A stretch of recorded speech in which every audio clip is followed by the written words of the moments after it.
Good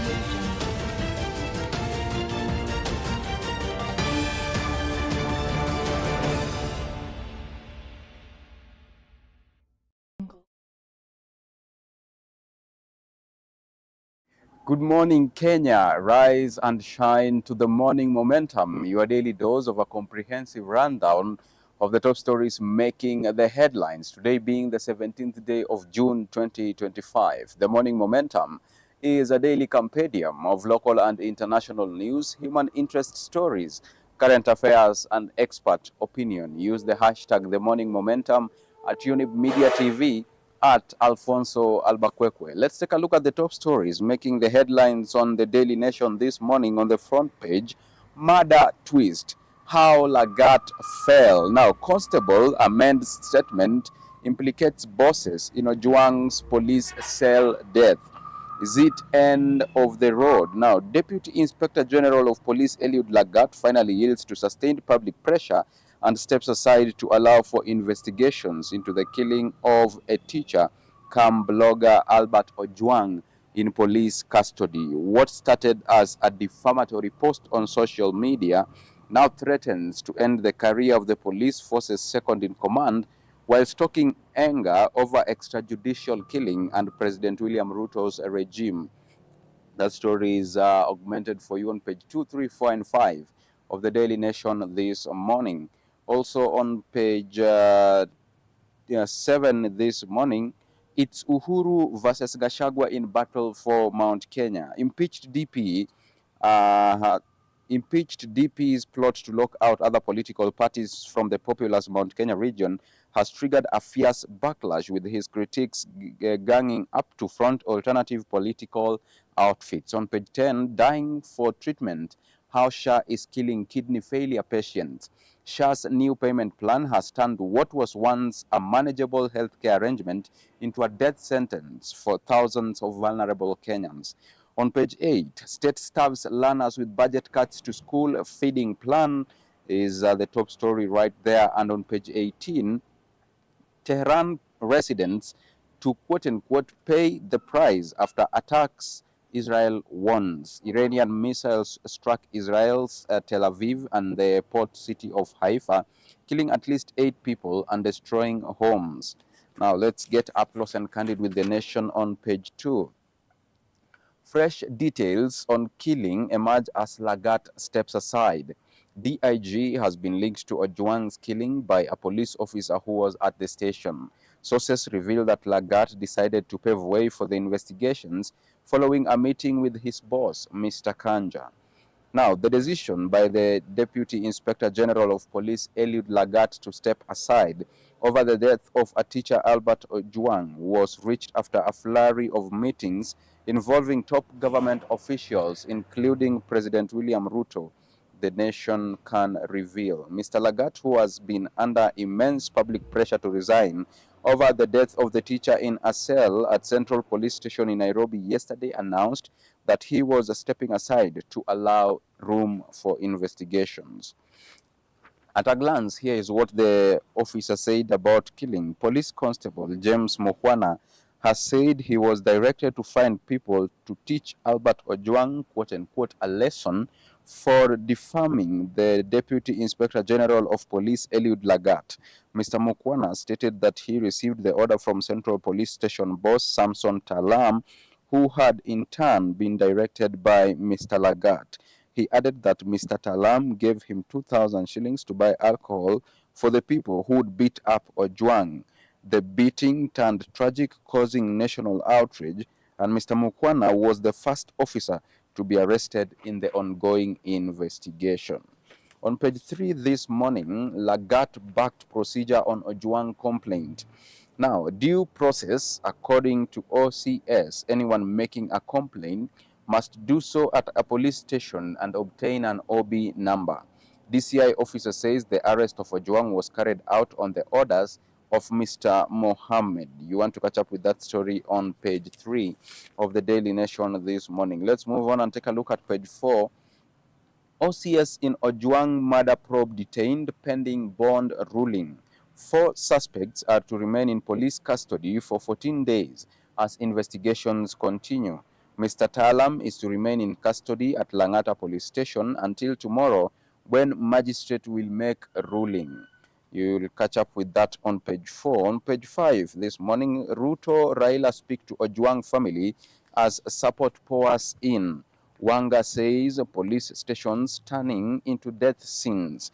President promised to ensure justice for murdered teacher. Now, let's delve into that a little bit. President William Ruto last week spoke directly with the family of Albert Ojwang, who was killed in police custody. During the phone call, he assured the family that justice would be served, vowing to personally ensure that those responsible for Ojwang's death are held accountable. According to Mr. Meshak Opio, Ojwang's father, President Ruto described the deceased as a son and took personal responsibility, expressing a regret over the tragic loss. On page 6 this morning, state staffs learners in feeding plan budget cuts. Feeding program sets less as State House and lodges get much more. The Ruto government had promised to double allocation and raised number of beneficiaries. You'll catch up with that on page 6. On page 7 this morning, which way Mount Kenya race for a piece of the vote-rich region? This is all about the 2027 polls. Now, former CS Kuria hints at rejoining Jubilee, which is rebuilding aggressively ahead of the next election. Gachagua wants to lock out other parties in a bid to guard the mountain's interests, but critics will hear none of that. Now, the impeached deputy president, Rigathi Gachagua's plot to lock out other political parties from the populous Mount Kenya region has triggered a fierce backlash. And now Mr. Gachagua's critics are ganging up to front alternative political outfits. Former President Uhuru Kenyatta's Jubilee Party is being aggressively revived to challenge Mr. Gachagua's Democratic for Citizens Party, DCP, ahead of the 2027 general election. Now, on page 7 this morning again, Kalonzo dismisses Kindiki overtures, vows to remain in opposition. Now, Wiper leader Kalonzo Musyoka has turned down DP Kindiki's call to ditch former DP Rigathi Gachagua's political camp. Mr. Musyoka said Professor Kindiki's appeal was part of President William Ruto's wider plan to scuttle the opposition. You'll catch up with that on page 7. Let's move on and take a look at page 8. Budget. Lawmakers in 18.5 billion shillings county cash impasse. Now, mediation committee held its first sitting on Friday in a bid to fast-track the passage of a key bill. Senators and MPs each take a hard-line stand that may delay disbursement of funds. Now, 536 billion shillings is the amount counties are demanding for the next financial year. Treasury CS John Mbadi allocated 405 billion shillings to counties. You'll catch up with that on page 8. Let's move on and take a look at page 10. Dialysis patients, the new health payment system, a death sentence. Kidney failure demands regular expensive interventions that patients cannot postpone. Governments shift from accepting monthly payments to demanding annual contributions, endangering lives. Now, Grace, not her real name, has cheated death 3 times a week for the past 3 years. Every Monday, Wednesday, and Friday, she arrives at one of Kenya's leading referral hospitals where machines cleanse her blood of toxins and failing kidneys cannot filter. It's a routine that has kept her alive since her kidneys failed until last week when everything changed.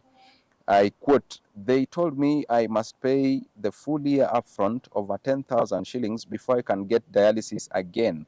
End of quote, says the 44-year-old. She proceeds and say, "Where will I get that money? I can barely afford my monthly payments." For 3 years, she religiously paid her 500 monthly contribution and received her life-saving treatment without incident. But the SHA new payment system has turned what was once a manageable healthcare arrangement into a death sentence for thousands of Kenya's most vulnerable patients. On page 11 this morning, family cries foul after King's death in cell. Now, the family believes there was no valid reason Mr. Omondi to be detained for so long or alone. The DCI investigations has been assigned to look into the death. Now, authorities in Homa Bay County have launched investigations into the death of a 36-year-old fisherman who allegedly died by suicide while in custody at Kipasi Police Post in Mbita Sub-County. Calvin's Omondi Onditi was found dead in his cell on Sunday morning, hours after being arrested around midnight. Police claim he used his trousers to take his own life. Homa Bay County Police Commander Lawrence Koilem suggested guilt may have driven Mr. Omondi to suicide. You want to catch up with more of those insights on page 11. Let's shift gears and take a look at the expert opinion now. Police abuse of Article 49 undermines democracy. Those accused are picked up without warrants, denied legal representation, and held without being charged. You want to catch up with that on page 12. Still on the expert opinion this morning, no nation thrives on handouts. Consider the countless quote-unquote business startup checks handed to youth groups. You'll catch up with more of those insights on page 12. On page 13 this morning, Ojwang's killing raises the stakes. They have taken up matters that should be handled through civil, libel, or defamation cases and treated them as serious crimes against the Republic. That is what the experts say on page 13. You'll grab your copy and take a look at that. On the powering SMEs this morning, affordable, durable machinery, small-scale farmers. Now, the business employs 19 men and women in fabrication and assembly, producing a range of machines that have become essential tools for farmers throughout Kenya. You'll catch up with that on page 2 and page 3 of the Powering SMEs article. Let's take a quick look at what is taking place in the counties. We start with Meru County. Farmers decry wildlife compensation payouts. Now, with the digital system, many are receiving a fraction of owed money. Farmers say they received payments far below the value of assessed losses. Now, early last year, Kenya Wildlife Service (KWS) and agriculture officers visited Miss Nancy Wanja, a farmer in Igembe, Central Meru County, to assess damage caused by marauding elephants that had destroyed her crops. After a successful valuation, Ms. Wanja was told she was eligible for more than 800,000 shillings in compensation. She and many others in the region celebrated what they saw as long-awaited government commitment to justice. Their hopes soared on May 26, 2025, when President William Ruto launched a 950 million human-wildlife conflict compensation scheme, promising prompt payment through the new digital claims handling system within 7 months. But that hope has now turned into frustration and anger. Victims of wildlife attacks in areas such as Kanjo, Kananduba, Ntukai, and Kiruyu say they received payments far below the value of their assessed losses, leaving them shocked and disillusioned. In Mombasa County, court stops MP's school project in land dispute. The construction of a learning institution in Changamwe has been thrown into disarray due to a land ownership dispute between local residents and the area leadership. The Mombasa court on Friday issued orders temporarily stopping Changamwe MP Omar Mwinyi from constructing the school after residents claimed the plot where the institution is being constructed is their ancestral land. In Nairobi this morning, Jubilee fined 3 million for unlawful dismissal of top directors. The Employment and Labor Relations Court has given Jubilee Party a 3 million penalty for unlawful dismissal of its top 3 directors following reorganization of the office structure ahead of the 2022 elections. Justice Helen Wasilwa ordered the party to pay Mr. Nicodemus Bore, Mr. Peter Kahara, and Mr. Godfrey Lemiso 1 million shillings each as compensation for unfair termination. Now, in Nakuru County, Nakuru's silent killings. Who is going to speak for the dead? Schoolgirl Atieno's life was cut short by a police bullet, and the suspect still walks free.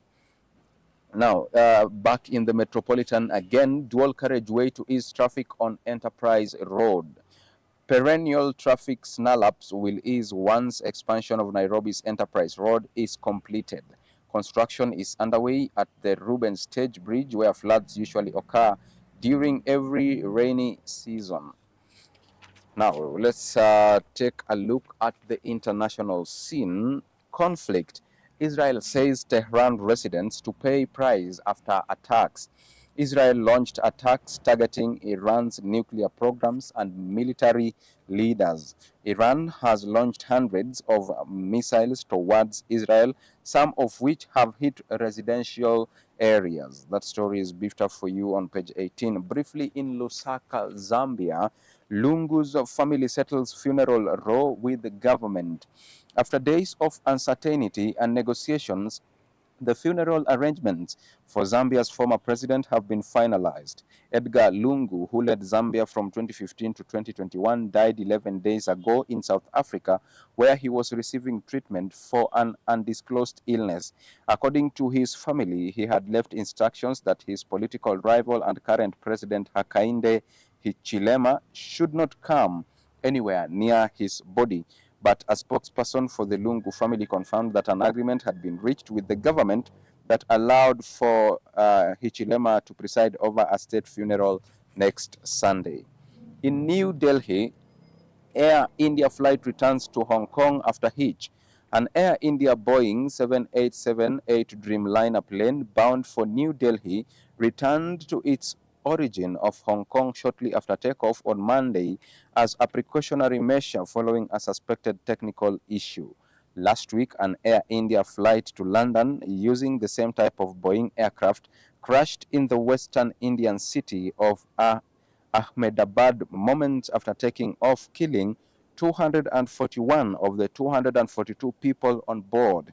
Air India said in a statement on Monday that flight A1315 returned to Hong Kong because of what it described as a technical issue without giving details.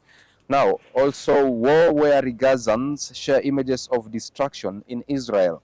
Residents of the Gaza Strip has circulated images of wrecked buildings and charred vehicles hit by Iranian missiles in Israeli cities, and some were hopeful the wider conflict could eventually bring peace to their ruined homeland. Iranian missiles struck Tel Aviv and the Israeli port city of Haifa before dawn on Monday, killing at least 8 people, part of a wave of attacks by Tehran in retaliation for Israel's strike targeting its nuclear and ballistic missile programs. Let's shift gears and take a look at the business news this morning now. Privatization. State reverts to old law to drive sale of public farms. State is targeting 149 billion this coming fiscal year. The Treasury goes back to the drawing board to identify legal gaps and make changes. The key figure is 35%, which is a state's stake in Safaricom that it plans to reduce. Also, this morning, Centum re-eyes 2029 debt for affordable houses. The Centum Real Estate targets to complete a 1,940 unit affordable housing project by 2029 after a $20 million, an equivalent of 2.58 billion shillings, disbursement by the International Finance Corporation reached its account. The realtor said the funds will be deployed in the construction of green affordable homes under the Mzizi project at the Two Rivers Residential and Commercial Complex. The houses are priced at between 1.9 million and 10 million shillings. Briefly, in the energy sector, EPRA boss tapped for role in global regulators lobby. Daniel Kipto, the Director General of the Energy and Petroleum Regulatory Authority, EPRA, has been tapped to be the Vice Chair of a global lobby of energy regulators. International Confederation of Energy Regulators picked Mr. Kipto for the position last week, placing Kenya at the pivotal role in influencing energy policies globally. In the agricultural sector, Kenya targets a silence of Japanese avocado market. Kenya is wooing the Japanese market with its avocados at the ongoing Japan Expo in Osaka. A slice of the Japanese market would be a boost to Kenyan avocado procedures hit by shipping delays and plummeting European demand in 2024. Now, let's shift gears and take a quick look at the brief sports news that we have here this morning. We start with football. 8 coaches in 4 years. Tough choices won title for Kenya Police. Now, the Kenya Police Service teams sweep local league titles in dominant style. Promoted to top league in 2021, the team fired 7 coaches before settling on Burundian Ndayiragije. Okay, so that is beefed up for you on the cover page. And the athletics, Norwegian coach Inge Brisgen avoids jail in family case. A Norwegian court yesterday found athletics coach guilty of 1 count of minor assault against his daughter while acquitting him of the more severe charges of abuse against his Olympic champion son, Jacob, and his daughter. The coach was sentenced to a 15-day suspended prison sentence and must pay compensation of 10,000 Norwegian crowns, an equivalent of $1,000, to his daughter for hitting her with a wet towel on 1 occasion. Now, with that story, we come to the tail end of the morning momentum this morning. Thank you so much for choosing to watch the best youth television network in East and Central Africa, and for choosing to watch the morning momentum. We do appreciate your support, and our heartfelt gratitude also goes to all those who made broadcast a success this morning. The chief controller has been Benjamin Simiu. See you tomorrow, same time, same place. Until then, do have a beautiful day. My name is Alphonse Ouma. Bye-bye for now.